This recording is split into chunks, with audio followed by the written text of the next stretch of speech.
Student, welcome to our study channel. তো তোমাদের অনেক স্টুডেন্ট আমাকে কোয়ারি করেছিল বা অনেক ভিডিওতে, এর আগে আমি একটা ম্যাথের ভিডিও বানিয়েছিলাম যেখানে টার্গেট তুমি কিভাবে 25-এর 25 রাখবে। বিশেষ করে এই ভিডিওটা তাদের জন্য খুব ইম্পর্ট্যান্ট যারা 2024-এ উর্দি পড়ার স্বপ্ন দেখে রেখেছো।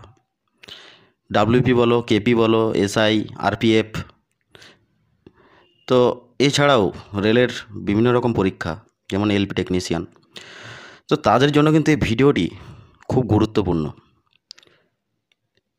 রিজনিংয়ে 25-এর 25 টার্গেট তোমরা কিভাবে করবে বা কিভাবে তোমরা এগোতে প্র্যাকটিস করলে তোমরা 25-এর 25 টার্গেট নিয়ে তোমাদের একটা সিট কনফার্ম করতে পারবে।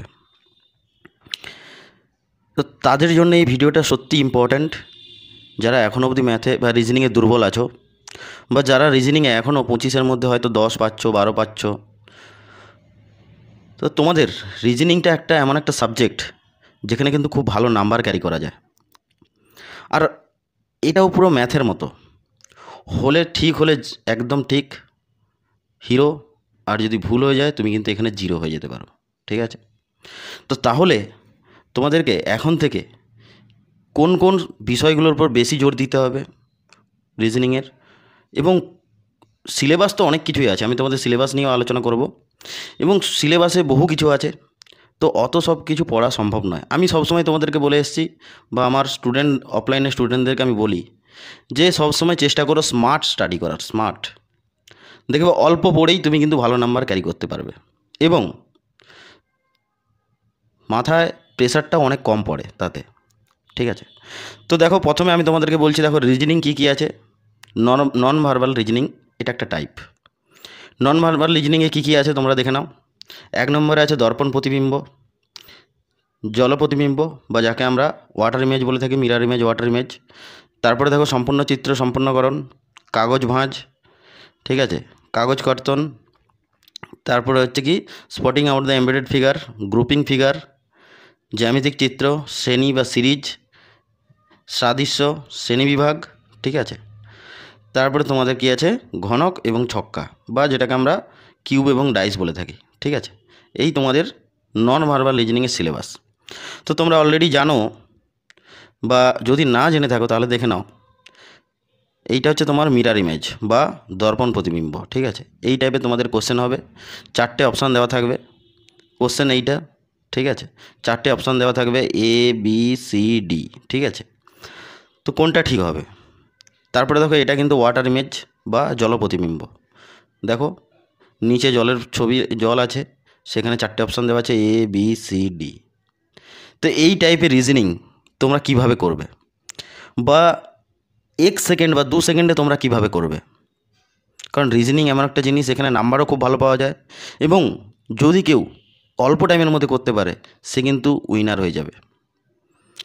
তো এর যে ট্রিক মিরার ইমেজ, আমি মিরার ইমেজ নিয়ে অলরেডি একটা ট্রিক ভিডিও বানিয়েছি। তোমরা বেশি না, অল্প 5-7 মিনিটের ভিডিও, তাতে 7-8টা কোশ্চেন আছে, তোমরা কি দেখতে পারো। আমি কিন্তু কিভাবে ওখানে অল্প টাইমের মধ্যে অপশান এলিমিনেট করে করে আমি কিন্তু শিখিয়েছি, তোমরা কি দেখতে পারো। ঠিক তেমনি ওয়াটার ইমেজ। তারপরে দেখো কাগজ ফোল্ডিং, এরকম একটা প্রবলেম দেওয়া থাকবে, কাগজ এইভাবে ফোল্ডিং করা আছে, তারপরে এখানে একটা কেটে দিয়েছে 2 জায়গায়, সেটা যখন কাগজটা ভাঁজ করা হবে অপশানে কোনটা ঠিক হবে, A B C D 4টে option থাকবে, তোমাদেরকে করতে হবে। তো এই সব রিজনিংয়ের কীভাবে শর্ট টাইমের মধ্যে, অল্প টাইমের মধ্যে তোমরা করতে পারবে, আমাদের চ্যানেলে কিন্তু এক এক করে করানো হচ্ছে, এবং তার সঙ্গে সঙ্গে প্রিভিয়াস ইয়ারের যত রিজনিং সব কিন্তু আমরা এখানে প্র্যাকটিস করানো হচ্ছে। তোমরা কিন্তু প্লেলিস্টে গিয়ে রিজনিং সেকশানে গিয়ে দেখতে পারো। ঠিক আছে, আর সব থেকে বড় কথা যে নন ভার্বাল রিজনিং, ঠিক আছে, এখানে কিন্তু অল্পতে একটুর জন্য ভুল হয়ে যায়, একটু দেখার ভুল হয়ে, মানে দেখতে মিস্টেক হলে ভুল হয়ে যায় কোশ্চেন। তো সেই জন্য আমি তোমাদেরকে কীভাবে একদম নিখুঁতভাবে তোমরা অল্প টাইমের মধ্যে করতে পারবে তার পুরো ডিটেলস আমি ওই ভিডিওতে বলেছি। তারপরে দেখো তোমাদের কি বলছে, এবং আমি তোমাদেরকে আরেকটা কথা বলি যে তোমরা কীভাবে এগোলে রিজনিংয়ে 25-এর 25 পাবে। তো আমি পুরো ডিটেলসটাই আমি তোমাদেরকে বলছি, তোমরা এক এক পয়েন্ট অনুযায়ী তোমরা দেখতে থাকো। ঠিক আছে, তো তার আগে বলে দিচ্ছি, দেখো ভার্বাল রিজনিংয়ে কী কী আছে। ভার্বাল রিজনিংয়ে নাম্বার সিরিজ আছে, অ্যালফাবেট সিরিজ আছে, classification, analogy, coding decoding, problem based on direction, Venn diagram, finding the missing number, matrix coding, word format, problems based on alphabet, number and time sequence, ঠিক আছে। এবং করে total 20টা, total এখানে 10টা আর এখানে 10টা, টোটাল 20খানা চ্যাপ্টার আছে, ঠিক আছে, ভার্বাল রিজনিংয়ের মধ্যে। তো তাহলে তোমরা ভাবছো যে স্যার এত সিলেবাস বড়, আমি কি করে করব।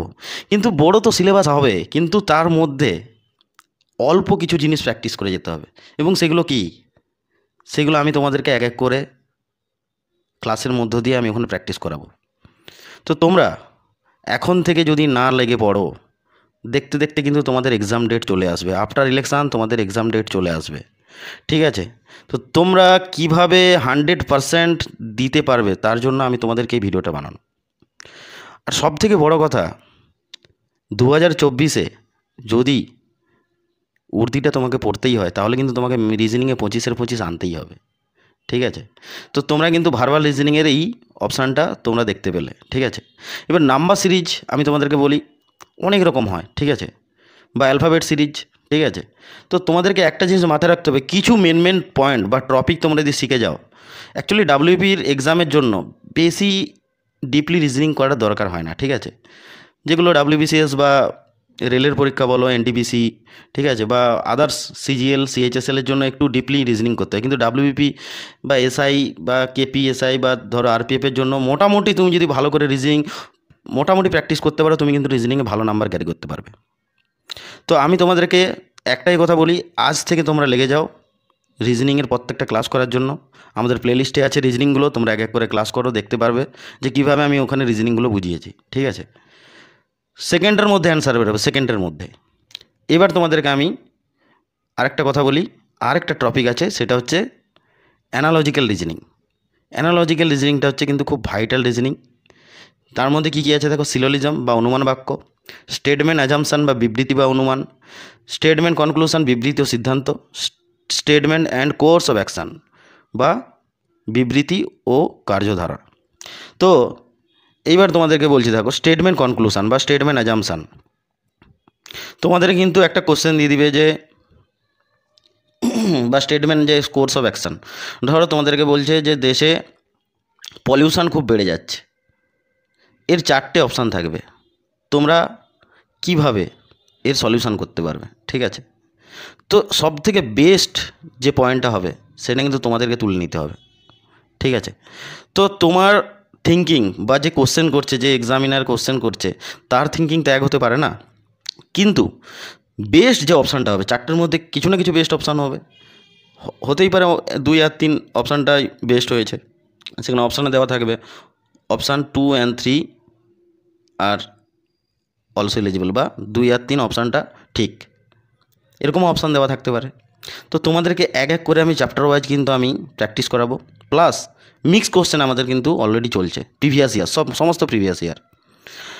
তো তাই তোমাদেরকে এখন থেকে আমি একটাই কথা বলি, যে আমার স্টুডেন্ট যারা আছে তাদেরকেও আমি একই কথা বলেছি, যে রিজনিং এমন একটা জিনিস, তুমি যদি পারো তুমি কিন্তু খুব ইজিলি করতে পারবে, আর যদি না পারো তাহলে কিন্তু তোমার ক্ষেত্রে কিন্তু অনেকটাই টাফ হয়ে যাবে, আর ভুলভাল অ্যান্সার করলেই কিন্তু তুমি নেগেটিভ খাবে। তোমরা অলরেডি জানো ডাব্লিউবিপিতে 1/4 নেগেটিভ মার্ক, তাই তো 4টে যদি ভুল করে দাও তাহলে কিন্তু 1 নাম্বার তোমার মাইনাস হয়ে যাবে। তো তাই আমাদেরকে একটা জিনিস ভাবতে হবে, যে কম টাইমের মধ্যে বা অল্প টাইমের মধ্যে আমরা কীভাবে নিখুঁত সঠিকটা করতে পারবো। তো তাই আমি তোমাদেরকে একটাই কথা বারবার বলছি, যে practice and practice and practice. তোমরা যদি আজকে যে রিজনিংটা করছো একবার, ওই টাইপের রিজনিং বা ওই রিজনিংটা তোমাকে কালকেও করতে হবে। একটা রিজনিং যখন তুমি 10বার প্র্যাকটিস হয়ে যাবে, ওই রিজনিংয়ের টাইপটা তোমার মুখস্থ হয়ে যাবে, অটোমেটিক্যালি মনের মধ্যে গেঁথে যাবে। তো আমি আমার অনেক স্টুডেন্টকে দেখেছি, একবার একটা রিজনিং করার পর দ্বিতীয়বার বলে আমার হয়ে যাবে, কিন্তু ওই রিজনিংটাই 1 মাস পরে একটা পরীক্ষাতে আমি যখন দিয়ে দিই, তখন কিন্তু রিজনিংটা করতে পারে না। তার কারণটা কি? কারণটা হচ্ছে প্র্যাকটিসের অভাব।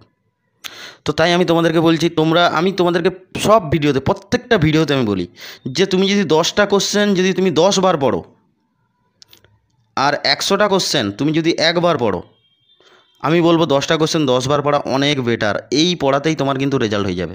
কিন্তু 100টা কোশ্চেন বা তুমি যদি 1000টা কোশ্চেন একবার পড়ো, এতে কিন্তু রেজাল্ট হওয়ার চান্স 99% নেই বললেই চলে। তো তাই স্টুডেন্ট, আমি তোমাদেরকে বারবার একটাই কথা বলছি, তোমরা 2024-এ সবাই সফল হও। আর আমি তোমাদেরকে সমস্ত রকম গাইডলাইন দেওয়ার চেষ্টা করছি। অবশ্যই তোমরা চ্যানেলটিকে সাবস্ক্রাইব করো, ভিডিওটিকে লাইক করো এবং বন্ধুদের শেয়ার করো। আমি নেক্সট ভিডিওতে আমি আলোচনা করব কিভাবে তোমরা জিকেতে 25-এর 25 পাবে। এবং তোমাদেরকে আগেও বলেছি, স্পেশাল ইংলিশের জন্য আমি একজন ম্যাডামকে আমাদের চ্যানেলের মাধ্যমে ক্লাস নেবেন। তো তুমি ইংলিশে কিভাবে 10-এর 10 বা 10-এর 8 পাবে, তার ডিটেলস আমি তোমাদেরকে আলোচনা করা হবে। এবং অল্প কিছু স্টাডি ম্যাটেরিয়ালের মধ্যে তুমি কিন্তু ইংলিশে 10-এর 8 থেকে 9 ক্যারি করতে পারবে। তো ইংলিশের ক্লাসও কিন্তু আমাদের চ্যানেলে করানো হবে। তোমরা কিন্তু অবশ্যই চ্যানেলটি সাবস্ক্রাইব করো, ভিডিওটিকে লাইক করো এবং বন্ধুদের অবশ্যই শেয়ার করো।